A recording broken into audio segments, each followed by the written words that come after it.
Sorry for the delay, guys. Oh my gosh, we've all been having some technical difficulties and we are still waiting on Dave to jump in.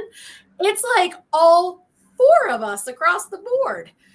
This is so weird. So for me, it was Google, and I think that we're both logged on as admins, and it slowed everything down. It was like there were loops. So I'm actually logged in under a different email address than the school address. So I wonder if that's how it is with you, Chrissy.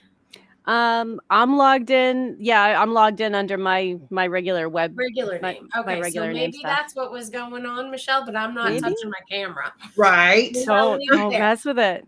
Don't mess with it. So Dave will be joining us. He said his browser is slow. Oh, here he is. Yay! Hey! We went live, Dave. We were almost 10 minutes late, but I think we got it figured out. Oh my God. I have never witnessed anything like that before. It's like it was hacked. Yeah. By us, probably. All of us were like, what is going on? Is there something going on in the retrograde or anything like that that we don't know about? Like, not that I know of. Oh, thanks. No. Sorry.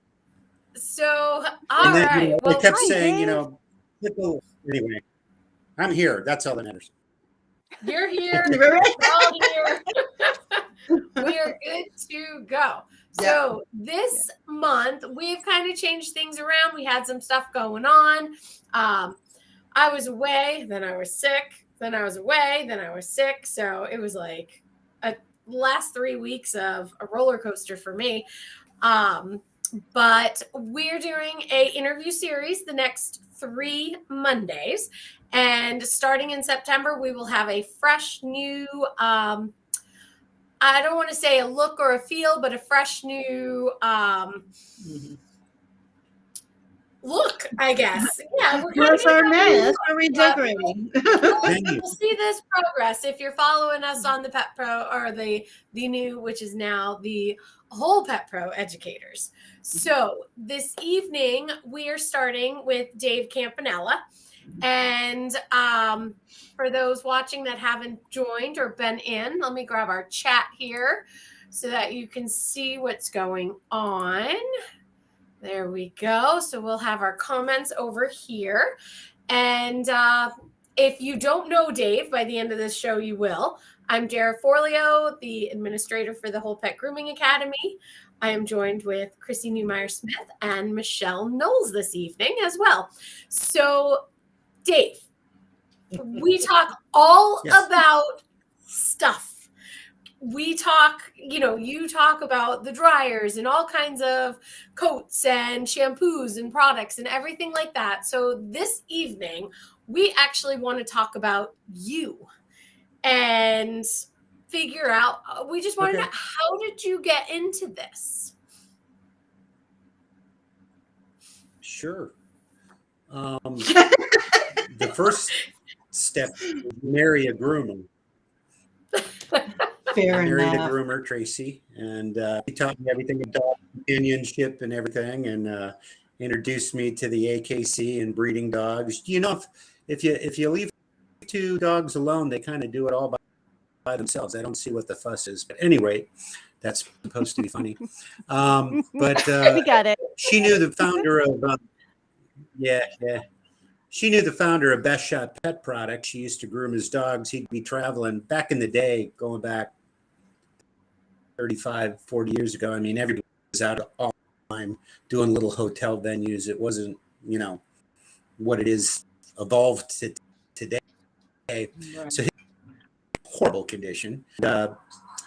When he sold the business, I got introduced to Mike Gallagher, who is now a good friend, and I did some consulting with early on. We would share booths. I was, as being married to a groomer, we co-owned a full service as well as a self-service token operated bathing self-wash, and that really. Did you say token operated? Kind of gave me a lot of. Oh, go ahead. Did you say Yeah, yours token truly went in, bought a bunch of car wash parts. And would people token? They would put it into the timer, and I would, basically we built bathing stations that had that were monitored. Like, I'm not that mechanically inclined. I paid somebody initially, and then we had a falling out, and I started building those. I built dryers for the shop. While I did a full time, today I worked for a company called Royal Appliance Dirt Devil. They did vacuum cleaners, and that was back in the day where Hoover made tag, Mr. Coffee were all American made products, not just brands at the time, Taiwanese owned. But that was, I had an opportunity to service 5 states, and I called on independent dealers and I serviced them, and that was my full-time gig. And then when I was local, at the end of the day, food, I'd help at the shop. Weekends and holidays, I was the guy washing all the dogs. And the way to have husbands that you've sucked into this thing, big heavy dogs. And I feel attacked. I feel attacked by that statement. No. My husband helped having out fun. one day, But just long enough for him to realize it was not for him. yeah, I got hooked. I got hooked on this, and it was a lot of fun. And there was a point where Mike was looking first at Best Shot, was looking for a little, started consulting with him, and I got to a point where I was out of work, and I started building dryers, and some of those, and I think I could have done okay with that. Realized that's just not my thing. I'm much more a marketer. Give me a product I can believe in, sell. But I recognized that Best Shot, that I bet if I gave this 12 minutes into a full-time gig, and took me 3. That's always how. But 19 years later, here I am, and the company's just grown incredibly. Here's my kitty. The computer starts shaking. It's my cat. But at any rate, but the big thing is being groom shop, grooming dogs, being familiar with products and the process. As a marketing manager, as someone in charge of product development, you really get a more mindful, better insight in what you're doing. It's not all about smell. It's not all about, what's the latest under fad. I mean, honestly, how many products can you keep creating and throwing at the market, for people to buy? I mean, there's a point where it's ridiculous. And when a manufacturer they're not doing anything to help the trade. All you're doing is throwing more. Can I use like 4-letter words? Sure. All you're doing is throwing a lot of shit, at people. And what I learned was, coming from and being in the trenches as a bather. I am not a groomer. That's why I married a groomer, so I don't have to groom. I'm just joking. But and bathing and everything, and looking at the process and understanding things, it really lent a lot to properly marketing, and it led to education, because what you start to realize is that most marketing has no education aspect of it whatsoever. I love watching television commercials. I love watching especially human cosmetics, sulfate free, cruelty free, jumping bunny certified, all these things, The one we're safe shampoo for that the can environment. clean everything perfectly. Yeah. And what you see is in the advertising, they tell you stuff and they pump out narratives, but they never explain. They just assume you know what sulfate free is and silicone free and certified organic ingredients. Whoop-de-doo. I mean, they don't tell you anything. But what's happened is we've all been conditioned by these mindless advertising narratives. And eventually, we've got pet shampoo companies going, oh, this is sulfate free. This is gluten-free shampoo. I'm like, okay. These are this, these are that. No one ever explains to you if it even matters. And what I love, I'm on a rant. Stop me anytime. Mm-hmm. Oh yeah. Oh no, bring it. What I love is Passion talk. in the human industry, you got companies and they're master marketers in shampoo, Garnier, Herbal Essence, Pantene. I could name, rattle off a few more. And you look at their advertising, right? And you see clear water. You see the greenest, freshest looking, good enough to eat botanical imagery. The imagery is so powerful. And then you read their ingredient listing. And there's nothing wrong with it, but it's all chemicals. There ain't nothing natural in that product. But yet we're convincing the consumer that, it can be all natural. That's bullshit. The only cleaning surfactant that's all natural is saponified oil, soap. And the reason why we came and invented synthetic detergents was largely due in World War I. There was a shortage of supply of stuff and of what we needed for soap making. And scientists at that time knew that if you could extract the lauryl alcohol from material or palm leaves, you could isolate that, and they created sodium lauryl sulfate, which is a synthetic detergent. There is nothing wrong with synthetic. Now, if you're a marketer, and some of you've heard me say it before, the first syllable of synthetic is sin. Well, there you go.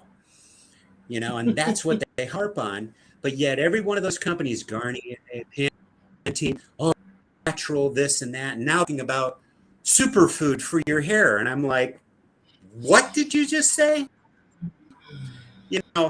Mind you, they have to put their ingredients on their product, but on the market side, oh my gosh, nobody's out there, regulating this stuff. So you're fed such. And the old adage, do you teach people how to think, or you tell them what to think? And that's exactly what advertisers do. And that's what's happening to a lot of our groomers. And that's one of my biggest motivators in doing seminars and joining up with you folks. It's just to try, if I reach two people, who can hear me and learn to think and see through the clutter. And it's all clutter. It's so bad, and if I can teach people basic understanding of how shampoos and conditioners work, get them to trust me. The biggest I have is I'm a shampoo manufacturer. I'm the evil guy that's trying to kill every one of you slowly without you knowing it, for the rest of your life. And I mean, this is the narratives that are being fed, that people buy into, so they don't know. They think, I just want to sell shop products to somebody. And it's like, I'd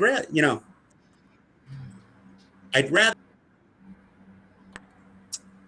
understand. So anyway, I'm all over it today. I'm not prepared as you. No worries.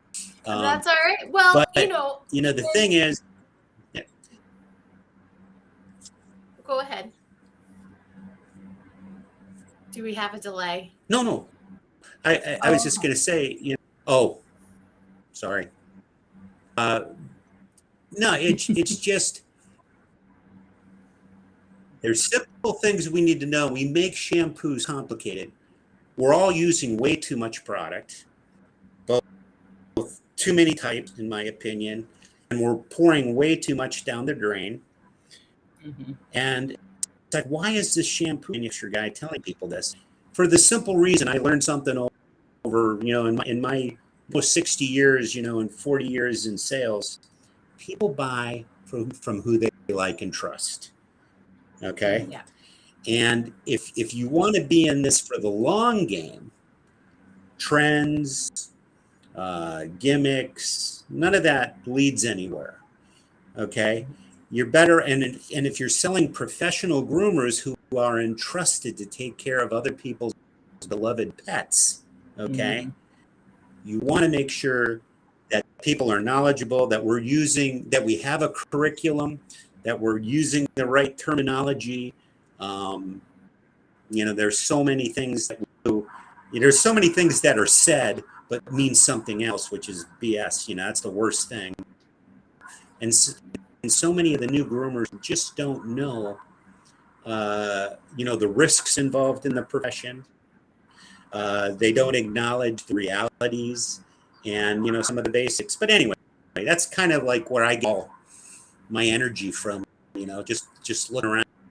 And the focus is, it's the old adage, where you hear if you feed a man a fish, he eats for a day.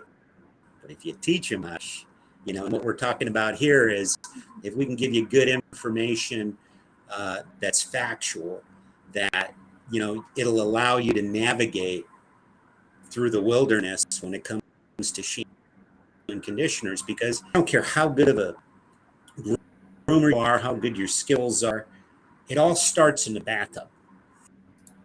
Yeah. If you don't get a good finish and if you don't get them dry, you're going to have a problem. You're going to have a mess. And there's a method. And, that's it. It's pretty basic. And over the years of doing this, I think I've been doing this now for 10 years, talking for 10 years, educating. I get people who come back and tell me, that they applied some of what I said and they could see it. And it's like, yes, it's really simple. And they'll say, and it's not a best shot thing. It's a process thing. If you follow certain methods and approach this sensibly, scientifically, responsibly, with accountability, you're going to get great results. And then what always happens is over time, you discover based on your preferences what products work best. And the good news for me is, I also know I'm a sales, so I'm, my long game is I know we make a pretty decent product. So we do get a lot of business from the fact that people recognize, I keep coming back to your stuff because I can rely on it. And you explained how to use it and how to get the results. And that's all what people want. Yeah. It's that simple. Well, wow. And the other part, so how long did I you definitely, when I've seen you at shows and been not necessarily standing at your booth all the time, but you're always engaging with everyone, and you'll stand there all day and talk to them about everything else shampoo wise, and people walk away and don't buy from you right away. You're not that pushy. You're not a used car salesman. Well, no. When you got people who, I'll give you another example. When I was in field sales, I might not have had as many accounts as other reps had, but the ones that I had, oh man, they were loyal. And when you looked at what they did, because we would sit down and we would talk. I remember one day somebody told me, hey, we're going to remodel the store and we're going to do this corner over here and make it a Royal Appliance, Dirt Devil display.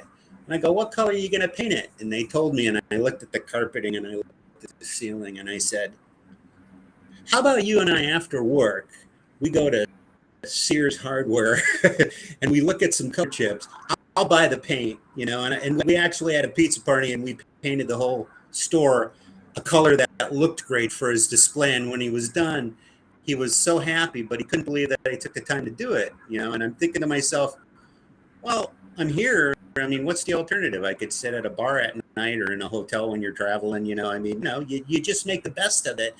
And it's that type of engagement where you can really build trust. And if you can accomplish, if people can get to know you, like what I guess we're trying to do here, people who connect and the people who get it, at least maybe the next time they might hear what I have to say.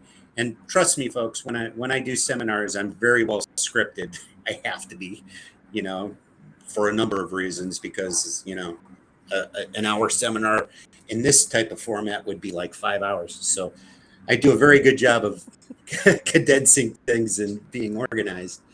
But that's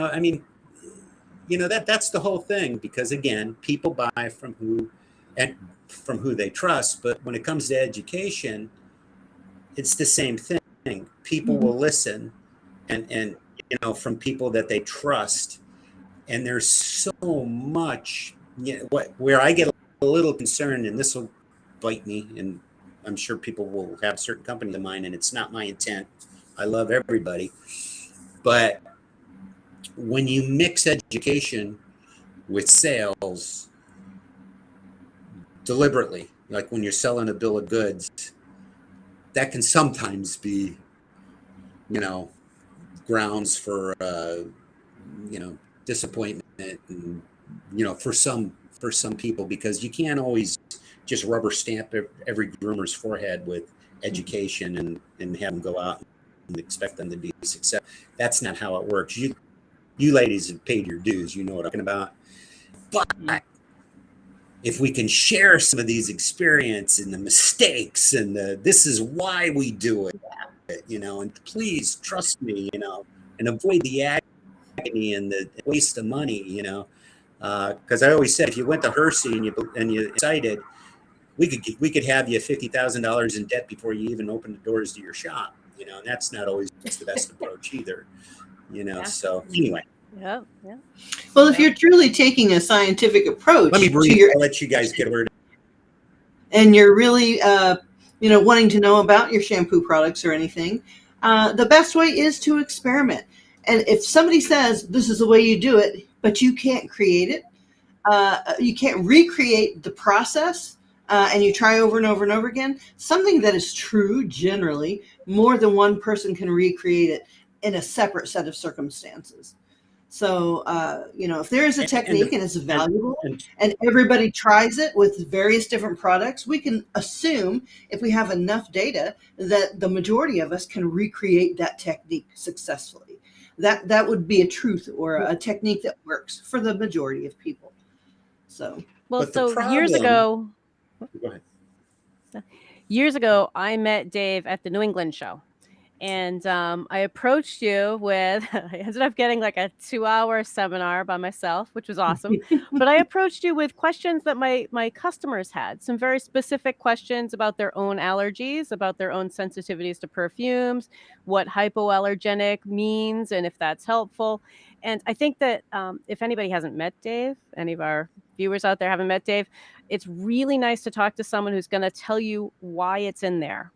Like, okay, this is something in my shampoo, and this is why we put it in, and this is how it's supposed to function, and this is why we don't put these things in. And I just found that to be so very, very helpful. And just knowing that we can come to you with a question and say, okay, my customer has some issue with whatever. They're looking for a shampoo that, adds sparkles and unicorn horns, but you're going to give us the information based on the science as you know it, which is awesome, as it is today. Maybe not as it was yesterday, because science is always changing, but I really appreciate that. Yeah. And the thing that I'm seeing recently, I don't know if it was today or yesterday, I posted something. I figured, let me get back in this slippery slope of social media. It's kind of like the dark web, you're talking to different people, but and I was hesitant to get on because somebody asked about a different brand of product, but I went a little different direction because I was watching the responses, and I made a comment about the narratives. I think somebody was asking something about it was either tearless or hypo or something. And I just said, mainstream has all these narratives they throw out, and manufacturers, what happens over time is the way they pitch their narratives, and we see it in the news today, and we're seeing it a lot in politics right now. You can change the definition, you can put out whatever narrative, tell you what to think, and at the end of the day, it's not necessarily true, but it becomes a status quo.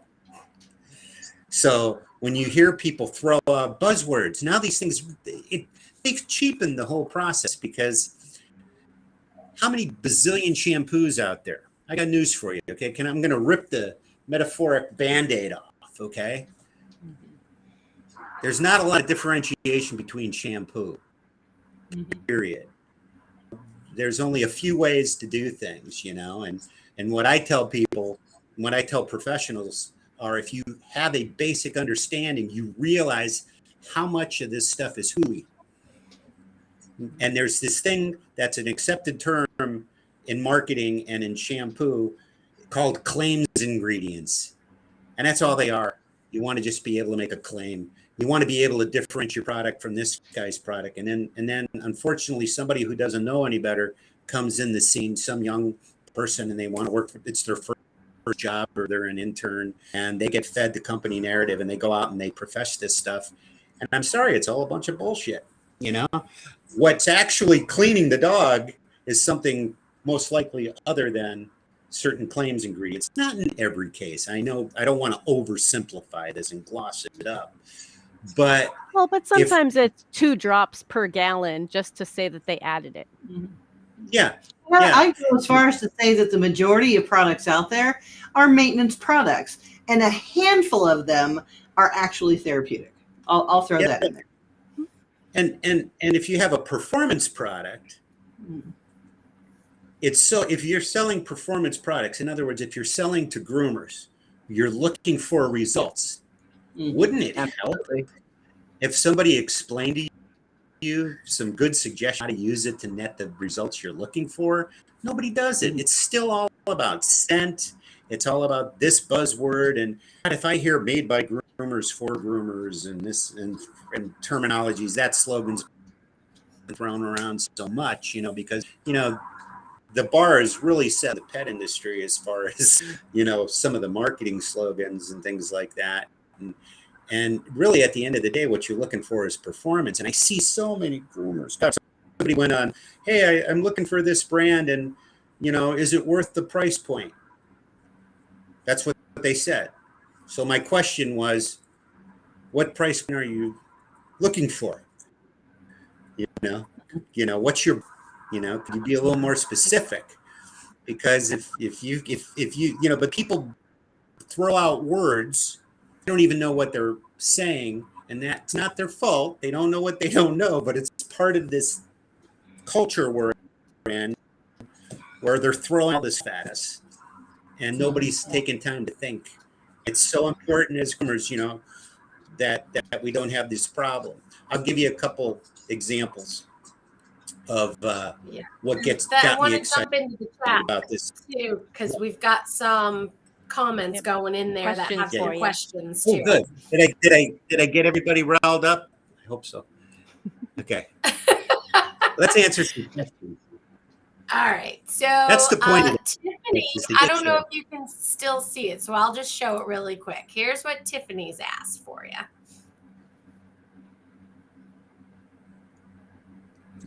If I look at, can you hear me? Yep. What are your thoughts about certain shampoos? Oh, sorry. There you go. That the one? What are your thoughts you wanted about to do? certain shampoos? What are your thoughts? Adding minerals to the shampoo or conditioner. Yeah. And claiming skin and coat benefits and charging an arm and a leg. Do they actually do what they claim?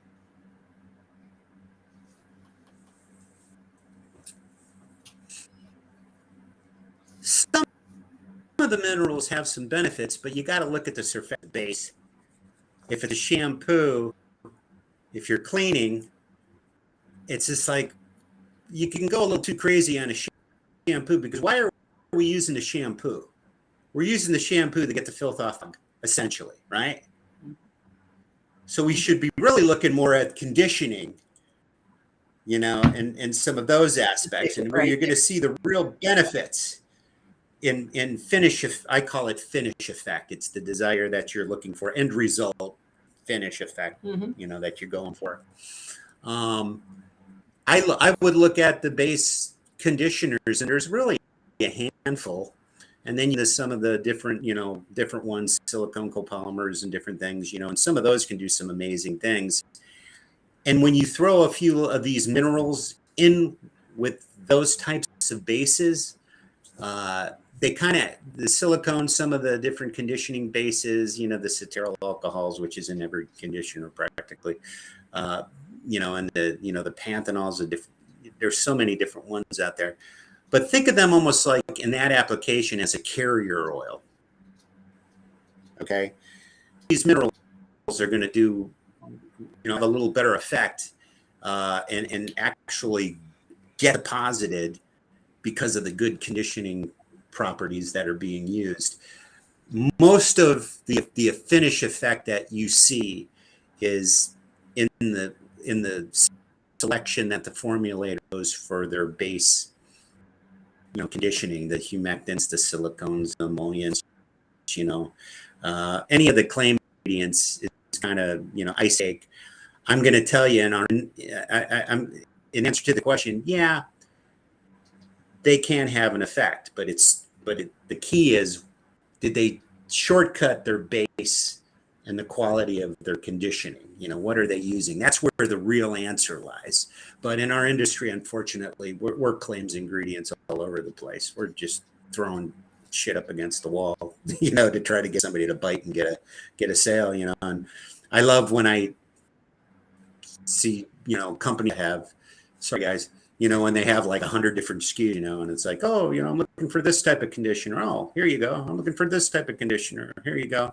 And I'm looking at it and I'm thinking, well, might be a little difference here, not a lot of difference here, maybe dilution. A lot of times it can be, are they being sincere or sale with the claims ingredient, I think it's based on, what happens is a lot of what we have to sort through is based on marketing decisions, trying to make a sale.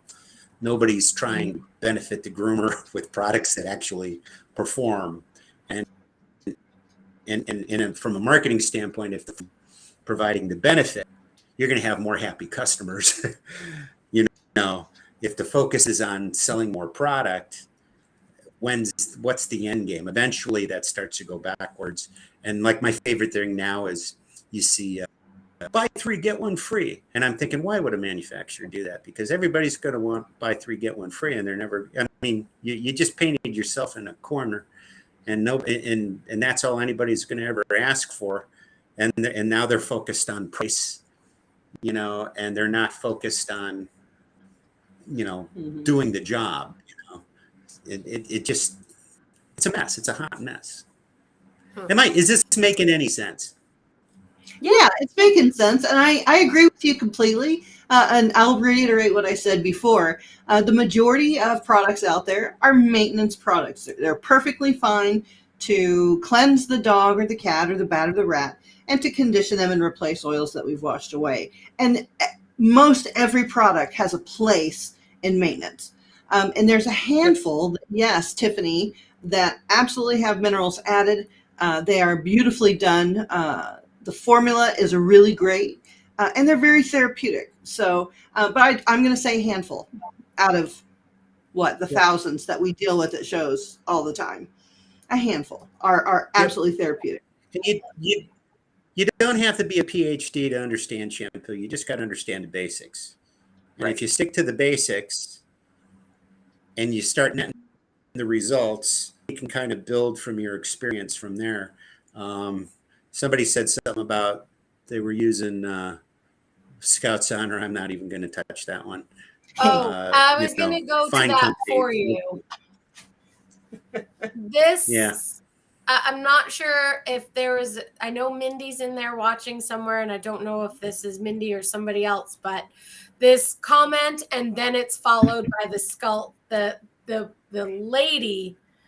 I'm reading it, and correct me in the chat there if I'm wrong, but I'm reading this way. The customer was using Scout's Honor, The groomer was Okay. worried about that product because of the skin issues they started having. Now the groomer is recommending using your Ultra Dirty Wash and Plenish. Okay. Think she's Okay, I see the connection now. Yeah. The Scout Sounder is going to be a fine product. It's going to clean your dog. You know, I can't speak to their strong opinions about whatever, but it's, you know, I think it was saying something about what's a good shampoo and conditioner for a doodle. There's all this hype about doodles. I'm going to oversimplify it. You want a condition. You want a condition. So the trick is finding the right conditioner to better manage it. You know, and that's where experimentation and what happens. I get worried when online struggling. You know, the genuine posts where somebody's asking and they really want to know. I'm not talking about the posts that you see out there, which are, you know, they're almost like plans to start a conversation about a certain brand or whatever. There's a lot of that crap going on, you know, and people get sucked into it. But really, conditioning. We gotta learn more and experiment with conditioners. You know, both rinse out conditioners, cream rinses, spray and leave-ins. They are such an important part of our job to get the finish effect you want to do, and they can save us so much time. And skin healthy. you know, funny little thing. Go ahead. And keep the skin healthy at the same time. Yeah, I mean, you can't go wrong because, you know, people worry about an itchy dog and they were using a harsh shampoo. If you used a good conditioner, the likelihood of you having a problem after conditioning. Well, I think too when know, I think too when they start talking about an owner was using it and bathing that often, that I worry that the owner is putting globs of shampoo down the middle of the dog's back and not really getting it all the way through and not rinsing it all the way through and maybe not using a conditioner at all. And that I think that's more the owner education that we need to give owners is like, okay, here are the two products. You know, like you are going to wash and condition, and here's how you can smooth this over a coat evenly and make sure that it is rinsed and do a better job bathing. Because I don't think it's necessarily that they're using a bad product at home, just that they're not rinsing it off well. I agree. I mean, that's the number one thing. What I was going to say earlier in the shampoo business, when you're a manufacturer, your product made my dog itch. Yeah. We ulcerated the eyes. No. My favorite one I had years ago. I was on the floor laughing. They had a skipper key and it was shedding and they used the product in the tub and they saw the hair come out and they thought it was removing the hair was falling out of the dog. Like Nair. You know, and I'm just like, yeah, like Nair, which wasn't the case, but again, it's these crappy status quo narratives that we're fed. People don't know what they don't know, you know. And I don't know how many bathers I've trained, you know, I often older and younger, that come in and they say, "Oh, well, this is my second career. I'm retired now and I want to bathe dogs." And I just hit them hard. I'm like, "Well, man, welcome for a day because you won't be here tomorrow. It's too hard." Yeah. And they said, "Okay, I have the whole dog rinsed," and you go back and just the top will be rinsed, and it's still soapy underneath and soapy on the legs. Even though it astounds us as professionals because we do this every day and we know how to do it, we forget that there was a time when we didn't know how to do that right. And all those people out there and guess what though? And guess what? What? No matter how, well, I was gonna say, no matter how long we've been in the industry, we can still ulcerate an eye and forget that little spot underneath the elbow or whatever. I mean, that's one of the risks. Nobody's immune to this stuff. My Gotta be careful. And what I was going to lead to, but this is the world of shampoo, you know. And it's funny. I often wonder if Mr. Guide gets a phone call. You know, I nipped this schnauzer's ear. I would like you to pay the vet bill. No, that doesn't happen. But they'll call the shampoo manufacturer. You know, and I mean that's the first one under the bus.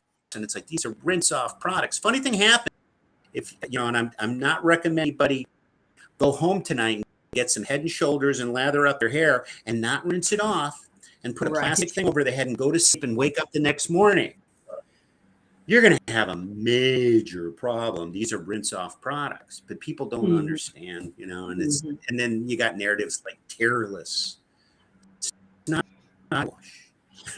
and as a marketer, I'm kind of forced to, from a category standpoint, to use the terms, and it makes me cringe, you know.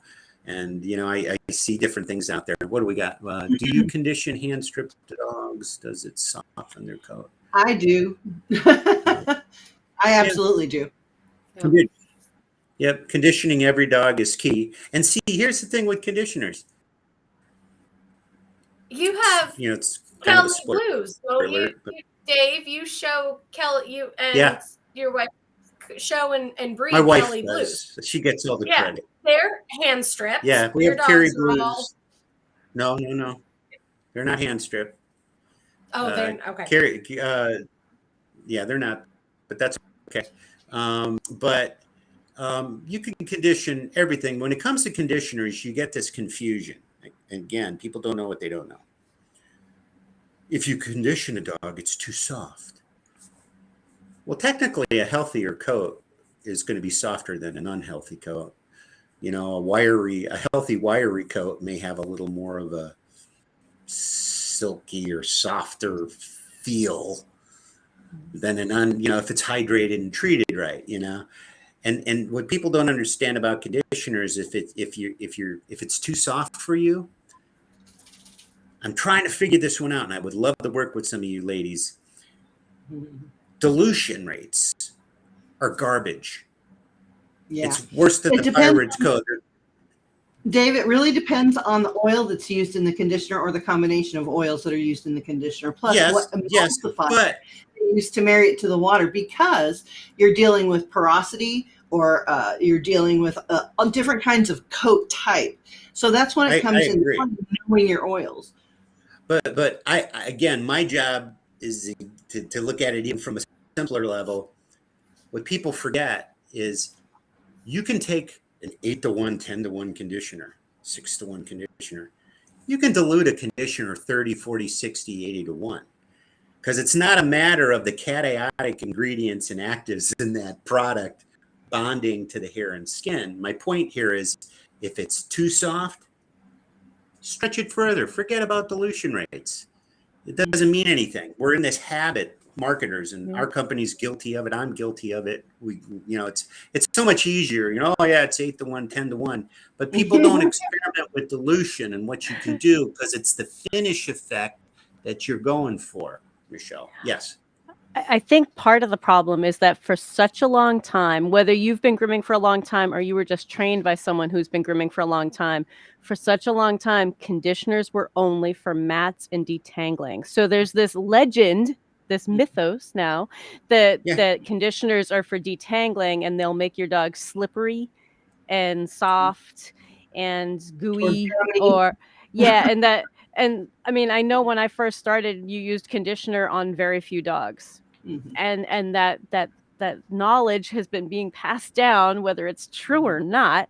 And therefore, I think a lot of people think that it would make a dog soft, but that's not what we're using it for anymore. But it truly does matter, the combination of emulsifier and oil in each conditioner. And it's a slight difference, but because of the main thing, because of porosity or non-porosity, you absolutely will get a better effect by using a proper oil for a proper coat. But I agree with the dilution rate. If you just need to replenish some oils and you just got the one, absolutely dilute it down or keep it creamy, depending on what you're looking at. Absolutely. That is a huge point of it. Yeah. And the thing that people forget is call them finishing spray or spray and leave-ins or speed dries or detanglers, or, you know, a lot of the speed dry detangling sprays are awesome conditioners. Be good for the skin. I'm not talking aerosols either. you know, I don't believe in conditioning products that are aerosol based. That's just me personally. But if the coat is well maintained, you don't need to do it deep or a thorough. It's not a doodle, something. what people forget to do is they don't use a spray and leave-in. And if you're using a force dryer, this is, you want to use conditioners on it because it just makes your life so much easier. And these are the things, that we have to look at. And shampoo is the same way with dilution. You got all these dilutions, and then people will say sulfates are harsh. And that's a mess. And Garnier, well, what I think and all these other companies, is that the same people who say that sulfates are harsh are some of the same people who will turn around and say, "But I just use Dawn." So I don't understand. Yeah. They're worried about the harshness of the sulfates, but they'll use Dawn. Well, when you need to get crude oil off of ducks. This is my opinion, and I think this will probably be the most concise thing I can say this evening, or I've said this evening. Harsh is a relative term in chemistry. When you're looking at detergents, harsh is used to determine the difference in potency of a detergent. Okay? What happens in our industry, because so much is spread from cosmetics, if you're coloring your hair, you want to keep the porosity, okay? You want to close the, you want it to hold that color in. So they tell you not to use sulfates. Well, no. What they need to be telling, there's what they say and what they should have said. You want to use a milder detergent. Every sulfate out there can be down to a level that's just as mild as a competitive alternative out there. But they when you look at the process, there's so many shampoos. The first ingredient, water, and then the next one would be a sulfate. And it's like, oh God, we can't have that. So let's come up with something different. And that's what feeds this BS, of what we're dealing with. So anyway, I won't go any further on sulfates, but what happens is this is bad. This is bad. Oh, don't use this. We're paraben free. And I look at marketing narratives, and it's almost like they things and they just throw them out. They come up with their own mix to differentiate so their product looks different when you up versus this one, and they're telling you absolutely nothing in doing so. And that's just my biggest pet. And I'm trying to wrap my brain around how I did a seminar. Barclay had approached me and said, and it's like, give us the seminars. So I gave him a list of like 15 seminars I do. Mind you, half of them I probably, I've never done before, but I figured, hey, if they bite, I'll think of something, to, get up in front and educate on it. But they come for PetQuest, and I Barclay, this isn't anything bad. Said, hey, we want you to do one on shampoo narratives, that are out there, busting the myths, the good, the bad, the bullshit, basically, of shampoo marketing narratives. And that was a great exercise because I deep dived so many videos and online advertising, and just you listen to what's being professed, and it just trickles down into our industry, and and manufacturers will pick it up as a trend. And that's the next latest, greatest thing being fed to us, Anyway, let's see. We got more questions, I'm sure. Yep, you got more questions. Yes. We got, yes. Someone wants to know what you're going to be teaching at the for school. us. Yeah. I'm. Do you want me to answer that, Dave? There's a lot of things. Yeah. What? Yeah, I was gonna say you can, because I got it. Dara hand selected. Which he thought were good. So Dave's classes that he is going to be doing, there's 3 of them, and they're all about an hour and a half to 2 hours each. We've got Shed Happens, proper use of the HV dryer, and your in-depth guide to safely storing and dispensing liquids, the grooming liquids. Very needed. So, Good. those are those are great starts, and those are all now courses. Actually, I just got all the approval today from the state for everyone's new classes. Oh gosh, we got a list. And Michelle, your estheticians are going to love the new classes options they have also. So we'll talk about that in a little bit. But yes, those are Dave's classes. We will have them recorded, and all of our students from here out, they will have to be taking those as on the floor because they are built into our basic our skin and coat technician course. So that's very exciting, and it was really cool. I just got all of that today. I've been working on that packet for 2 months. Yeah, I know, it's been a road, huh? Yeah. So, and Michelle's class, yes, it is very amazing. So is Chrissy's. So we've got a lot of amazing classes. And finally, the understanding research for pet professionals is available as an a la carte class or CE for master level estheticians. Yeah. So that'll be the first. Yay! Yes, we got some. So we've got the self-wash station. Would you recommend, did you see that comment there? For self-wash stations, would you recommend rinsing out rinsing them out really well to avoid any complaint of itchiness?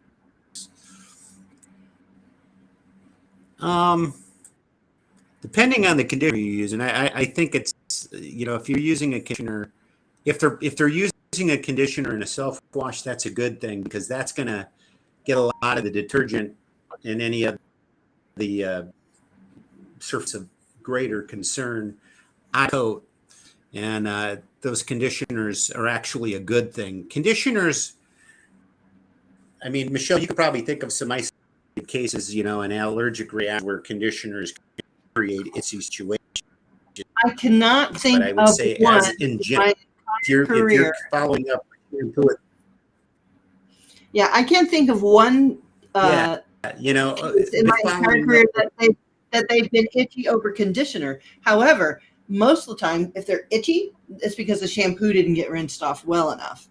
Because you can leave a little bit of conditioner on a dog, but you cannot really leave. Right, and if you're conditioning,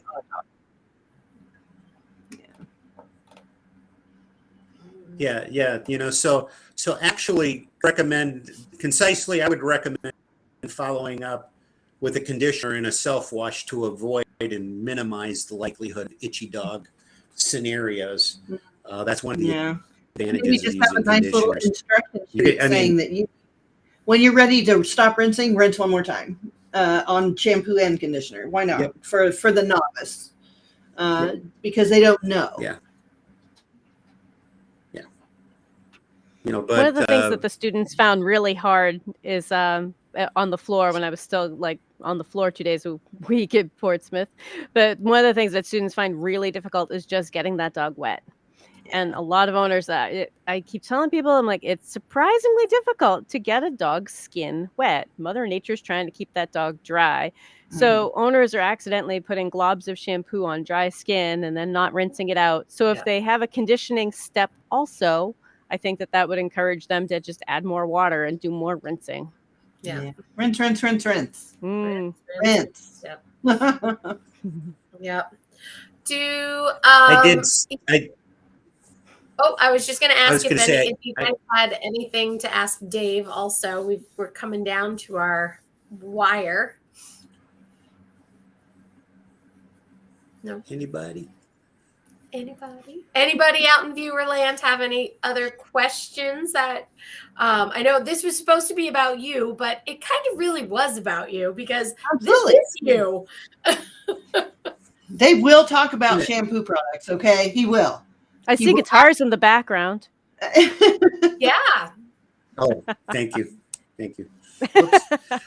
I did see a comment. Somebody wrote, Tiffany wrote, because Dawn advertises their use on oily ducks, I think people think it's gentle. Yeah. And You're absolutely right, Tiffany. This is an example where these Just what you were marketers are talking trying about. to create an image, and then sometimes the image can be taken the wrong way. And I'll just finish. Everybody remembers the Johnson's baby shampoo, tearless, and the beautiful imagery of holding that baby in your arms and pouring this shampoo. And it was just wonderful. And then somebody in some, remote area of the country mindlessly is putting shampoo on their baby's face, and it's sitting there, and they're not, and the eyes get ulcerated and red, and they think they have a demon child, and the baby's up all night crying, and that's because sometimes the messaging gets flipped unintentionally the wrong way. And so much of that has happened, and it becomes the narrative, the status quo. And all I try to do is dig back and get you thinking about it, so you can make up your own mind on these things. But, don't believe the first thing, you're told when it comes to advertising. Do you still have any Carrie Blues from your last litter? We do not. Somebody wrote an anonymous Facebook person, but we do have, Tracy is going to be breeding in the fall, and we're going to have Christmas puppies. So Christmas puppies. Wow. let's see, anything else? So do you go to all the dog shows? Did I do what? Do you go to all the dog shows? I don't. We do select dog shows. Carrie Blue's a rare breed, so I mean it's pretty much down to probably about 4 or 5 specialties, and then we try to make majors and do what we can to finish dogs and get them placed. And but we do some big events. Last weekend I was in Canfield, Ohio for the big Carrie Palooza, which is a show that I put on with some other folks, and that's why I wasn't at All American. It's kind of written in my contract, that I don't miss the Carrie Blue Terrier, Northern Ohio Carrie Blue Terrier show. But we probably do this year we'll do about maybe 10, 12 shows. Normally we'll do maybe 20 dog shows. I guess that's a lot, huh? That's a lot. But most of them are. On top of your most of those shows? Right. I'm sorry? I said that's a lot on top of the grooming shows. Yeah. That's kind of Tracy's thing, and I try to support her where I can, and then there's a lot of shows solo, so, and she says, I'm going, and my response is yes, dear. So. Now, do you still have the grooming shop? No. When we basically sold the shop in Ohio and, packed up and went to Best Shot when we moved with Best Shot. And then Tracy, she does some stuff on her own and work. She kind of splits her work between a veterinarian 2 to 3 days a week, and then 2 to 3 days, kind of her living. You get older, you kind of have to. She's got the ability to pretty much make her own schedule and keep herself busy at her own pace. So that's worked out well for her. And it's funny, she keeps saying, "Oh, right? I need to." We're just, essentially, we're in Central Kentucky. We're just west of Lexington. The company's based in Frankfort. I'm below that in Versailles, which is west. Any other state would be Versailles, but because it's Kentucky, it's Versailles, and then you add a syllable and you say Versailles. So that's where I'm at. Yeah, you got to put a twang on it. Versailles. That's right. Yeah. So, but it's funny. New England girls shouldn't be laughing. Versailles, I mean, it's true. I will be back there. What people don't know about Versailles is it's the hub of all the big horse farms, thoroughbred horse. I mean, I get out, I drive to work, and I drive by Woodford Stud and a couple other big farms, and it's real easy to just take a road and just see all the green pastures and all the fencing and mowed lawns. And Dara, you know what I'm talking about, and all the thoroughbreds. It's beautiful country. It's my heaven. That's our place. Yeah. So Yep. Yep. So it is lovely in that regard. So, well, Somebody we are right wrote the on Caribou it. Terrier is the breed. Their next breed, yes. Mm. So, Cool. well, anyone interested, Dave's classes, we'll talk about when those will be. I know you had some things, so settling down and get those if we wanted to record them, or if you wanted to do a live version first and we can record them, we can get some live classes. So seems like our live My classes favorite right one to do. I didn't quite catch that, but I was going to say my favorite 2 out of the 3. I like all 3 of them because we really get to the heart of the matter. But I love the dryer one because we look at facts about the dryers, and you'll look at your dryer a different way, because I look at them technically and what's what and what's going to net you the best results and some common sense things that they just, again, nobody teaches. And I used to work in the vacuum cleaner industry, so it's kind of the reverse of a blow dryer. So I mean, same motors, yeah, but I believe me, I can, we can set you straight on how to get the most out of that. And then I like the shed happens because part of shedding isn't and understanding it and managing it in your shop comes down to planning, working with customers to develop what I call coat maintenance, programs. But there's a lot, a lot of times it's managing the expectations of the customers, because when a customer hears de-shedding, what they hear is stop shedding. Right. And that ain't going to happen. So we talk about how to in your shop so you can better manage expectation. You can manage shedding, you can't stop it. So those are good. I enjoy teaching those classes, and those 2 get a lot of positive reviews. People seem to like it, and we laugh and we make it fun.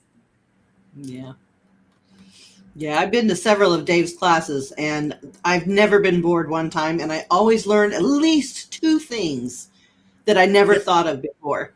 So I think those two things have anything to do with grooming, though. That's the key. Yes, absolutely. I think both of them were a class on mindfulness and products, but you kind of wrapped them together, which I think was a fantastic combination. And you marry mindfulness, which is just good grooming practices, with how you thoughtfully choose your product. And I think you presented it in an objective way. You're not like, this is the only stuff that's going to do this. You're like, this is how it works, and this is why it works. And it works several different ways. And I really, really love that aspect of your teaching. You're willing to go the extra mile and add in a little bit of the woo-woo that I believe is absolutely real. Communication with our animals, communication with ourselves while we pick out products for these animals are just the foundation of what we do. So, Thank you. Mm-hmm. Yeah, it's going to be fun. I'm looking forward to it, and Dara and I will get it worked out. Yeah. So. And you had one more question about, are there opportunities with getting more involved in Best Shot sales? How would you go about that? Are you talking about selling like as a distributor? We're always looking for distributors, but we're looking for serious distributors, but there may be an opportunity there. We're not big on grooming ambassadors. We're my wife's like kind of Best Shot. Tracy's our Best Shot's grooming ambassador, and it's largely because that woman can sell. She's a better salesperson than me, but she sells because she knows what she's talking about, and she can relate. But and if somebody did want to become a affiliated or more involved with Best Shot sales, you could always start with a retail area in your own salon and promote it that way. So. Yeah. Exactly. And what's nice is the way we're set up, we're primarily distributor based. We do sell direct, but often you can get going with Best Shot. There's probably a distributor that that you currently buy from. Our products are pretty much everywhere. I think I'm very proud of. We seem to have really, really good distribution, and it's easy to get out there and retail, product, and you can all because I'm here to help people. I answer emails. Sometimes I pick up the phone. If you're lucky, you get me. It's kind of like dialing into the radio station and wow, that's Dave on the other end of the phone. We're here to help everybody. Nice. I'm a real person. But anyway. Yes. Well, stay tuned for Dave's classes coming. We'll get some live dates and figure that out. I'm fading, guys. Sorry. Can I throw out that I've got another class starting up the 29th? Yes, go ahead with your promotions, girls. Yeah. Yes. So there's another level 100 behavior and how it relates to grooming class starting up on Monday the 29th, and that's the orientation, but that's online, but it's instructor led. So we actually have a time and day that we meet on Zoom and a classroom for all of assignments, and there will be more information posted later. Michelle, and my courses are pre-recorded. Yeah, they're pre-recorded and go at your own pace. However, do the live classes. So far, we have 3 levels out of 4 when someone is qualified for that in the rotation. But the live classes actually supplement the recorded, plus on the Teachable and do your discussion group and just turn in any homework. But you have me live at least once in case you have questions about the platform or the material or whatever you need to go through. So it's a really good addition. And a lot of people just want to take the live classes at their homework on Teachable, and that's fine too. So we give you more options to reach the education. Yes. Yeah, and education isn't just for those who are new. So, like, I'm taking courses. Like, yeah, this is for all of us. We're all taking classes. We're all taking classes. I know. I'm taking Michelle's course. Chrissy is in Latifah's Yeah. self-awareness and energy class. I thought I got them kind of together to talk about the behavior and self-awareness of the individual. So I thought they would be good connections. And is Best Shot going to be a official product of the Whole Pet? We do use Best Shot. That is our number one go-to. There are some other products that we use, and it really, for us, it all depends on what we are, what is happening. It depends on what they're teaching on the floor too, because part is learning different products. So they do have different products available on site. You can get a feel for this, that, and the other. She is also in my class. Andy Dinwiddie, she's the Facebook user. Yeah, absolutely. Yeah. So we do like to provide a whole experience. Our Whole Pet Academy. We want you to experience a majority of what you're going to across. Yes, and I'll say too, there's a lot of good products out there, and there's probably more good products out there than people realize. It just, I think sometimes the companies don't always market them the right way, so definitely. And true, there are some gems out there on the floor that are unsung heroes, just because their marketing isn't, people are more interested in the flashy booth. So there is some unsung products out there that do probably need to be explained. Yep. All right. Well, awesome. This week is wrapped up.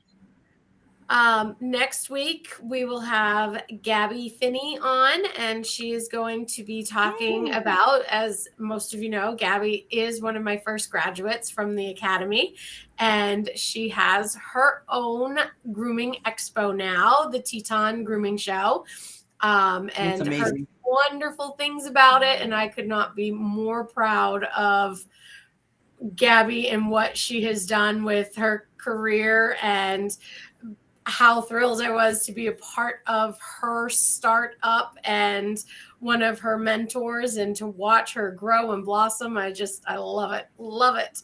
So I love seeing that in all the students.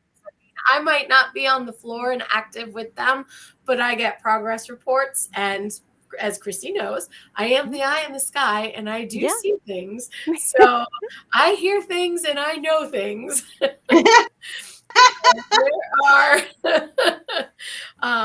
quite a few that have just blossomed, and it warms my heart. So I can't wait to have Gabby on and you guys to really meet her. So thank you so much, Dave. It is awesome to have you on board. I know you and I have talked about it for about a year or so, and to make it happen, I know, and I think I can speak for Michelle and Chrissy here and the others out in the chat, Mindy and Lori, that we are thrilled to have you. So, and you. be a part Very of happy. You definitely fit right in with us. Great. And I will be at New England this year. Oh, great. Yes. Yeah. Last year I See you couldn't there. make it because of one of my many surgeries. You know, Yep. so. Well, then we will see you in New England. Are you Yeah. flying into Hartford, or did you get that? I'll be flying into Hartford. Yeah. Okay. Well, if you need a ride, let me know. I live 25 minutes from the airport. Okay, cool. Yeah, I will let somebody know. That would be awesome. Yeah. Because I'd much rather let somebody else drive, because I'm just like I've driven too many miles. I'm driving to Las Vegas for Super Zoo. You know, that's going to be exciting. Wow. Yeah. Wow, that's a hike. Yeah, 4,066 miles round trip. That's insane. Wow. All right, everyone. Well, thank you guys for all joining us this evening. Good night. Credits, and we will see you next week. Cool.